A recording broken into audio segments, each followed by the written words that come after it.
Hello everyone, बिलिंगो English classes में आपका स्वागत करता हूं। मेरा नाम है राजा सिंह। दोस्तों, आप लोग तैयारी कर रहे हो, लेकिन क्या आपको पता है कि तैयारी करने से पहले हमें क्या समझना चाहिए?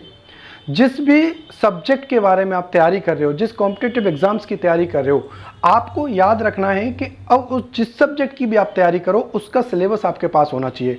आखिर हमारे सिलेबस में आता क्या है, क्या क्या चीज़ हमने पढ़ रही है। बहुत सारे स्टूडेंट्स क्या होते हैं, पढ़ते जाते हैं, उनको ये तक नहीं पता है कि हमें पढ़ना क्या है, और बहुत सारी चीज़ें अननेसेसरी वो पढ़ लेते हैं। तो मैं आपको इंग्लिश का एक कंप्लीट सिलेबस लेकर आया हूं जो आपके ऑल कॉम्पिटिटिव एग्जाम्स के लिए वैलिड है। आप इसको समझिए। आप किसी की भी तैयारी कर रहे हैं, एसएससी सीजीएल है, सीपीओ है ना, सीएचएसएल है, या सीडीएस है, एनडीए है, एयरफोर्सेज है, कोई भी है, तो आपको इंग्लिश का पूरा कंप्लीट सिलेबस मैं आपको दे रहा हूं जो हर कॉम्पिटिटिव एग्जाम्स में आता है। तो चलिए आपको बताता हूं मैं। तो देखिए, English syllabus for all competitive exams आपको समझिए कि देखिए ये सारा जितना भी सिलेबस मैं आपको दे रहा हूं, कोई सा भी एग्जाम हो सब में आता है और सब में वैलिड होता है। आप समझिए।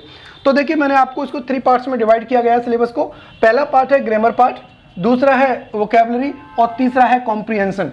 तो आपको यहाँ पे समझना है ग्रामर, वोकैबुलरी और कॉम्प्रिहेंशन। तो यहाँ पे देखो, ग्रामर पार्ट में क्या आता है। सबसे पहले मैं बात करता हूँ पार्ट्स ऑफ स्पीच की। आपको पता है कि पार्ट्स ऑफ स्पीच एक ग्रामर का बहुत मेन पार्ट होता है, जिसमें से अधिकतर क्वेश्चंस हर जगह आपको पूछे जाएंगे। किसी भी कॉम्पिटिटिव में आप पार्ट्स ऑफ स्पीच कर लीजिए, मान लीजिए 70% ग्रामर आपके हाथ में आ जाती है। तो देखिए यहाँ पे क्या है, पार्ट्स ऑफ स्पीच में कौन कौन से होते हैं, जैसे नाउन है, प्रोनाउन है, एडजेक्टिव है, एडवर्ब है, वर्ब है, प्रपोजिशन है, कंजंक्शन है, इंटरजेक्शन है। ये पार्ट्स ऑफ स्पीच का पार्ट होता है। तो ये 8 होते हैं हमारे पार्ट्स ऑफ स्पीच। तो इनको पढ़ना आपको बहुत ज़रूरी है, जिससे कि 60-70% ग्रामर आपके हाथ में आ जाती है। नेक्स्ट देखते हैं, टेंस है, वॉइस है, एक्टिव एंड पैसिव वॉइस होता है, उसके बारे में नरेशन है, डायरेक्ट इनडायरेक्ट होता है, डायरेक्ट एंड इनडायरेक्ट होता है, आर्टिकल है, मूड है ना, सब्जेक्ट वर्ब एग्रीमेंट है, कंडीशनल है, कंडीशनल सेंटेंसेस होते हैं। तो ये ग्रामर का पार्ट है, ये आपको पूरी कंप्लीट करना ही करना पड़ेगा, जिससे आपकी ग्रामर स्ट्रांग हो जाएगी, है ना।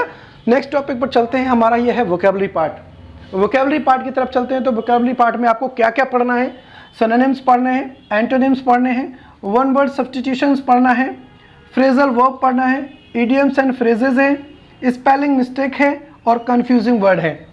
ये आपके वोकैबुलरी पार्ट में आता है, जो आपको करना ही करना है। आपको जो मैं बता रहा हूँ बस उनको ही करिए, एक्स्ट्रा आपको सिलेबस पढ़ने की कोई ज़रूरत नहीं है। आप किसी भी कॉम्पिटिटिव एग्जाम्स की तैयारी कर रहे हैं, है ना, सभी के लिए मैंने आपको ये बता दिया है। थर्ड एंड लास्ट पार्ट पर आते हैं, कॉम्प्रिहेंशन पार्ट, जिसमें PQRS है, जैसे पैरा जंबल होता है, और क्लोज टेस्ट है, कॉम्प्रिहेंशन पैसेज है। ये रीडिंग का पार्ट होता है। ये पूरा किसका पार्ट होता है, रीडिंग का पार्ट होता है, जो आपको अच्छी तरह से इसे करना है। अधिकतर बच्चे यहाँ पर इसको कर लेते हैं और इसको कर लेते हैं, लेकिन इसमें थोड़े से बच्चे कन्फ्यूजन होते हैं और इसको कहीं ना कहीं इसमें मिस्टेक कर देते हैं। तो इसके लिए मैं आपको बता देता हूँ कि ज़्यादा से ज़्यादा रीडिंग की प्रैक्टिस करें, जिससे आपकी रीडिंग अच्छी हो।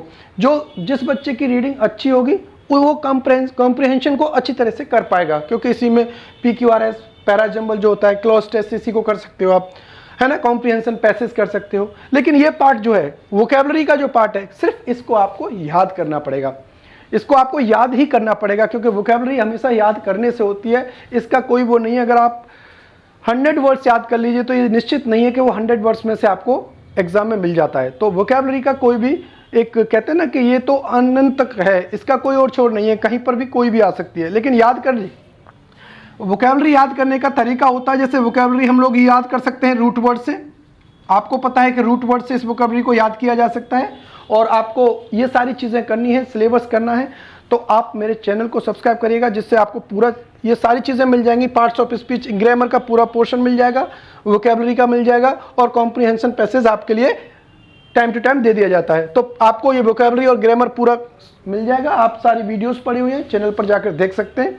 तो मैंने आपको बता दिया शॉर्ट में, आप इसी तरीके से तैयारी करिए। आपको एक्स्ट्रा पढ़ने की कोई ज़रूरत नहीं है। तैयारी एक रणनीति अपना कर करनी पड़ेगी, तभी आपका सिलेक्शन होगा। एक्स्ट्रा चीज़ों को पढ़ते रहोगे तो कोई फ़ायदा नहीं मिलेगा, इधर से उधर भटकते रहोगे। तो मैंने आपको ये सिलेबस बता दिया, आप मेहनत करिए, आगे बढ़िए। Thank you very much.